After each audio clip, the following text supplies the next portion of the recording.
Today I want to do something just a little bit different.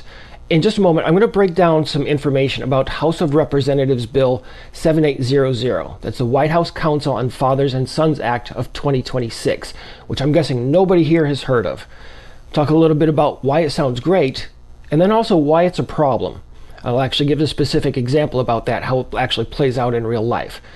I'll give a little bit of information about this congressman who proposed this, and then the different part that I want to do today is give an action step for those of you who are interested. So stick around for that. I've got something for you already prepared because I'm really curious to see if these people respond at all when they receive information or emails, communications asking for more information or input. So let's first go ahead and have a look here at this Bill 7800. Okay, so as I mentioned here, it is House of Representatives Bill 7800. That's the White House Council on Fathers and Sons Act of 2026. This, by the way, has only been proposed. That's the stage that it's at right now. It was brought by Representative Nathan Moran out of Texas on March 4th, 2026. Keep that date in mind, March 4th, 2026, just a few months ago. And the language that we can see in here, he gives some obvious findings that we already know. Guys are earning fewer college degrees than women. Wages have not kept up with inflation and cost of living since 1979, so we're actually doing worse off economically.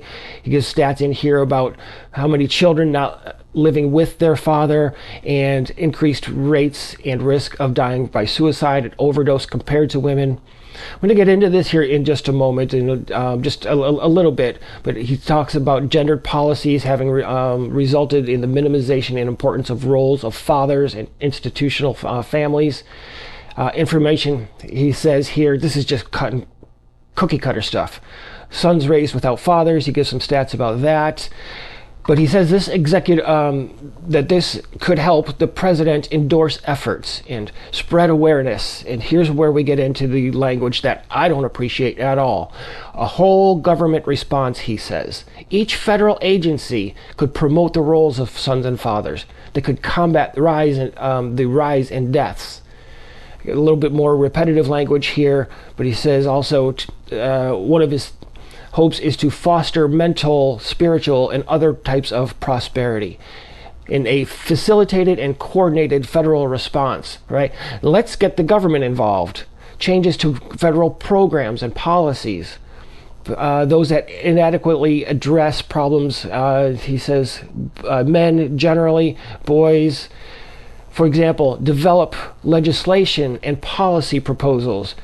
We can make policies and, councils that will consult. They'll talk to nonprofit organizations and state and government officials and other entities as the committee determines. Then look at all of these that he lists. Every federal agency, I think, is on this list. It's absolutely ridiculous. He's going to get everybody involved. What a great deal. So here, again, he says, regular meetings of the council and establishing such subcommittees. Now, all of that sounds great. Let me bring this all the way back up here to the top. All of that sounds great, but we've been here before. What do you think the odds are of this actually happening? Do guys need more committees, more laws, more policies, more regulations in their lives? Let's have a quick look at who is Nathaniel Moran. Graduated high school in Texas in 1993, attended West Point University, or military academy. For those of you not familiar with West Point, it is a college institution. It's a military college, and I don't know if they focus only on 4-year degrees, but it appears that's why he went. But I was curious because if he graduated from high school in 1993 and then went to West Point, how then could he get a bachelor's degree from Texas Tech in 1997? I did a little bit of looking, and we can notice that this says he attended West Point. It says nothing, I could find nothing anywhere about him actually finishing. And for a little bit of context, that means he went to West Point, left at some point, and 4 years after finishing high school, got his bachelor's degree. So how long he was at West Point, I don't know. Was it a semester? Was it 2 years? I don't know. But I will say this. West Point is not a transfer college. You don't go there like a community college, get a couple of years worth of credits, and then transfer your degree to Texas Tech or anyone else. And additional information I found from, I believe it was from iPeds, West Point has, if I understand correctly, one of the highest graduation or completion rates of any institution in the country at about 85%. So about 15% of students who go in for a bachelor's degree at West Point, 15% don't finish. And that in that 15% is Nathan Moran. So I don't know what's happening there. If he quit, if he got kicked out, just decided he couldn't handle the military part of it, I don't know. It just seemed fishy to me. But as we can see here, he was elected to Congress. It looks like the first time in 2023. A little bit more on his bio. Before being elected, he practiced as an attorney, specialized in commercial and civil litigation. So nothing that he has experience in prior that I could find has anything to do with family law, men, boys, getting them involved, nothing at all. The one press release, and this is important, I found very little information about how this bill was brought to the general public, and the public were informed about it. Here we can see this press release, March 6th. I believe that was the day. Let's take a look. March 6th. I'll go back here to the bill itself. March 4th, it was introduced. 2 days later, we find this press release about Moran and this other guy, Van Orden. He's from Wisconsin, introducing this bill. And it's much of the same language you can see, but he also indicates strong men are needed to raise strong families. Now listen, I appreciate that. Yes, I 100% agree. He continues, bringing federal agencies together to support effective programs. Again, do we need to bring all of those agencies together to build more programs and more committees? To give men guidance? He goes on to say some stuff that we already know: fewer college degrees, suicide rates, that we're earning less, public programs haven't been working. So if what we've been doing hasn't been working, so now let's do more.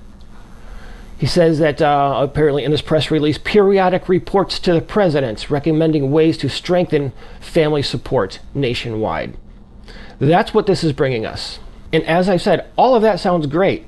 Yeah, let's get some better outcomes for men, for boys. Let's make them more prominent, relevant, even present in families. The problem is that, as I mentioned, we don't need more councils. And here's an example. Last year in 2025, California Governor Gavin Newsom tried something very, very similar. As far as I know, it is still underway what Newsom's doing. But last year, Newsom passed an executive order in California to address mental and health initiatives for men and boys, young men. Some of the things that he wanted to address were reducing stigma, improving their connection with communities and families, helping them to be mentored and get mentors, and having agencies coordinating all around the problem, right? So it's very similar, except on a state scale, not the national scale. Now, in March 2026, again, this was the same month that this House bill to the White House was proposed. Just a couple of months ago, Newsom's office launched a service recruitment campaign that encourages men to serve through the California Service Corps and its partner organizations. And here's what that means. Volunteering for climate initiatives like composting, cleaning up parks and public lands, and having groups that allow people to share recipes and promote emotional well-being. That's what happens when the government proposes ways to improve the outcomes of men and boys. So what should Moran be doing? What should he have introduced in his bill? I say it's things like federal incentives that reward states for aggressive child support enforcement. Let's get rid of that. In fact, this entire list right here is things that we need to reduce and just get out of men's way. This includes also things like rules that allow unpaid child support arrears to become permanent, unmodifiable debt that comes out of fathers' paychecks, right? We need to get rid of laws and all of this legislation about custody policies that treat men and fathers as secondary parents. Let's get rid of funding structures that benefit states and agencies when fathers are systematically removed from their homes. even things like I've talked about DEI just not long ago. Let's get rid of DEI and grant and admissions rules that exclude or deprioritize men and boys in the education system. I've got a whole long list of here. I'm not going to go through all of them, but you get the idea. And this is what I wanted to do differently today.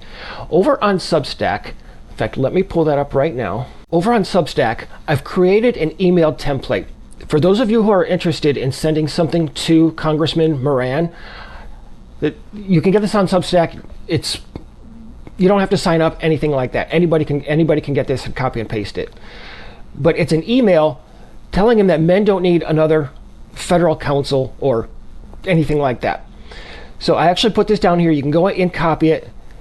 Got a little bit of information. And one thing I also wanted to offer too is for those of you who are interested, if you're willing to copy or blind copy me on that email, I am extremely interested in finding out if his office responds at all.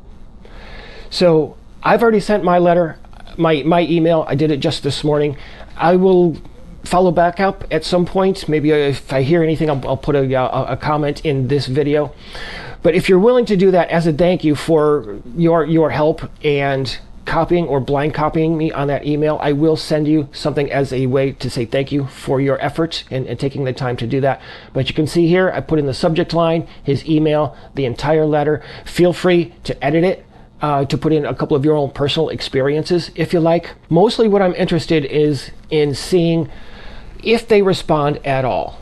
My guess is absolutely not. But if I could get 40 or 50 guys to tell me that yes, they actually did email and none of us got a response, I may just do a follow-up on this. And I'm actually thinking that this might be some type of way that I approach these things more consistently. Now, those of you who have been around for a while, you know I'm not real big on advocacy. I don't believe that it works for men.